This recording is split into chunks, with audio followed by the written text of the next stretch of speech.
TDP అధినేతను మీ party అధినేతను కలిసేందుకు ప్రయత్నాలు చేస్తున్నారు. అయినప్పటికీ అపాయింట్మెంట్ దొరకనట్లుగా తెలుస్తా ఉంది కదా. ఏం చెప్తారు, ఎలా ఉండబోతోంది అనేది తర్వాత? అందరికీ నమస్కారం అండి. పార్టిసిపెంట్స్ కూడా, ముఖ్యంగా మా జనసేన సోదరికి కూడా అందరికీ నమస్కారం. ఇవాళ రాష్ట్ర ప్రజలకు ముందుగా మా కూటమి తరఫున మేమందరం కూడా అభినందనలు తెలియజేస్తా ఉన్నాం. ఎందుకంటే ఎప్పుడు కూడా గత 40-50 సంవత్సరాల రాజకీయ చరిత్రలో ప్రజలు ఎప్పుడూ కూడా ఇంత పెద్ద ఎత్తున ఏ కూటమికి కూడా ఓ మ్యాండేట్ ఇవ్వలేదు. మరి అది ఇచ్చారు అంటే ఇవాళ దానికి కారణం చంద్రబాబు నాయుడు గారు, పవన్ కళ్యాణ్ గారు, అలానే మోదీ గారి మీద ఉన్న నమ్మకంతో ఆ మ్యాండేట్ ఇచ్చారు. దాన్ని తప్పకుండా నిలబెట్టుకుంటామని చెప్పి ప్రజలకు రాష్ట్ర తెలుగుదేశం పార్టీ తరఫున, అలానే మా మిత్రుల కూటమి తరఫున మేమందరం కూడా మీకు హామీ ఇస్తా. ఇవాళ నేను కూడా వెళ్ళానండి ఉదయం చంద్రబాబు నాయుడు గారి ఆఫీస్కి, రెసిడెన్స్కి ఉండవల్లిలో. మరి అనేక మంది ఐఏఎస్ ఐపీఎస్ ఆఫీసర్లు వచ్చి కలవటం జరుగుతూ ఉంది. అలానే ఇవాళ పిఎస్ఆర్ ఆంజనేయులు, సీతారామాంజనేయులు అంతకుముందు సిఐడి చీఫ్గా చేశాడు. ఇప్పుడు మొన్నటిదాకా వైకాపా జగన్మోహన్ రెడ్డి దగ్గర ఇంటెలిజెన్సీగా చేశాడు. అతను ఇంటెలిజెన్సీలో చీఫ్గా. మరి అతనికి అపాయింట్మెంటు లేదని వస్తూ ఉంది. నేను కూడా చూశాను అక్కడ. ఈ సందర్భంగా ఒకటి తెలియజేస్తా ఉన్నా, గతంలో చంద్రబాబు నాయుడు గారు కానివ్వండి, రాజశేఖర్ రెడ్డి గారు కానివ్వండి, అనేక మంది ముఖ్యమంత్రులు చూశాను. జాలగ వెంగళరావు గారు కానీ, మర్రి చెన్నారెడ్డి గారు కానీ, వీళ్ళంతా కూడా, కోట్ల విజయభాస్కర్ రెడ్డి గారు ఉంది. వాళ్ళ టైంలో ఎప్పుడు కూడా ఐఏఎస్ ఆఫీసర్లు, ఐపీఎస్ ఆఫీసర్లు ఈ విధంగా దిగజారిపై ప్రవర్తించిన దాఖలాలు లేనే లేవండి. అసలు రాజకీయ వ్యవస్థ ఒకటైతే పాలనా భాగంలో ప్రజల్లో, ముఖ్యంగా ప్రజలను రక్షించాల్సిన బాధ్యత ఐఏఎస్ ఐపీఎస్, సివిల్ సర్వీస్.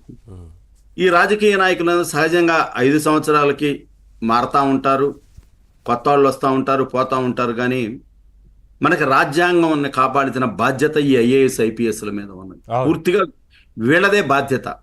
ఒక మంత్రి అయినా, ఒక ముఖ్యమంత్రి అయినా, ఒక జీవో తయారు చేసినా, ఒకటి చేసినా, లేకపోతే ఒక ఫైల్ పంపించినా కూడా కానీ అడ్మినిస్ట్రేషన్ బాధ్యతని పక్కన పెట్టి పార్టీ బాధ్యతలు తీసుకున్నట్లుగా పనిచేసిన అధికారులు ఉన్నారు. అదే బాగాలేదు, అవును సార్, బాగాలేదు అని తిప్పి పంపే స్థాయి వాళ్ళకున్నది ఐఏఎస్కి, ఐపీఎస్. అటువంటి ఐఏఎస్ ఐపీఎస్లు ఇవాళ జగన్మోహన్ రెడ్డి ముఖ్యమంత్రి అయిన తర్వాత చూస్తా ఉంటే చాలా సిగ్గేస్తుంది సార్.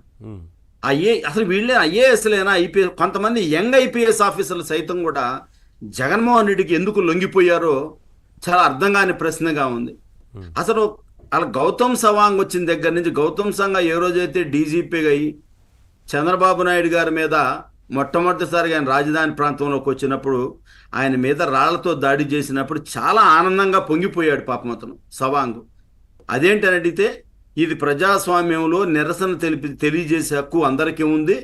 ఇంకా ఘోరంగా ఏం మాట్లాడాడంటే, వాళ్ళు అదే సామాజిక వర్గం చెందిన వాళ్ళు పొలాలు ఇచ్చి ఉన్నారు అని చెప్పి మాట్లాడే స్థాయికి దిగజారిపోయాడు అతను. ఐపీఎస్ ఆఫీసర్ చాలా సిగ్గుగా ఉంది. మరి అట్లానే కొల్లి రఘురామిరెడ్డి ఐజీ చంద్రబాబు నాయుడు గారిని అరెస్ట్ చేయటం కోసం చెప్పి నంద్యాలలో అక్కడ ఉన్నప్పుడు ఒక ఎన్ఎస్జీ, నేషనల్ సెక్యూరిటీ గార్డ్ రక్షణలో ఉన్న వ్యక్తి, జాతీయ నాయకుడు ఆయన, అప్పుడు 3 సార్లు ముఖ్యమంత్రిగా చేశాడు. ఈ రాష్ట్రంలో ఆయనకున్న రికార్డు ఎవరికీ లేదు. ఎటువంటి ఆయన మీద ఒక క్రిమినల్కి ఒక ఈడీ కానీ, సిబిఐ కానీ, జాతీయ స్థాయిలో కూడా రాజకీయాల్లో కీలక పాత్ర పోషించిన వ్యక్తి. కీలక పాత్ర ఏంటి సార్? వాజ్పేయి, అద్వానీ గారితో పాటు నడిచిన వ్యక్తి, అవును, వాళ్ళతో పాటు రాజకీయాలు చేసిన వ్యక్తి, ఈ దేశానికి ప్రధానుల్ని సూచించిన వ్యక్తి, రాష్ట్రపతిని సూచించిన వ్యక్తి ఆయన. ఆ వ్యక్తిని నువ్వు అర్ధరాత్రి బస్సులో నిద్రపోతా ఉండి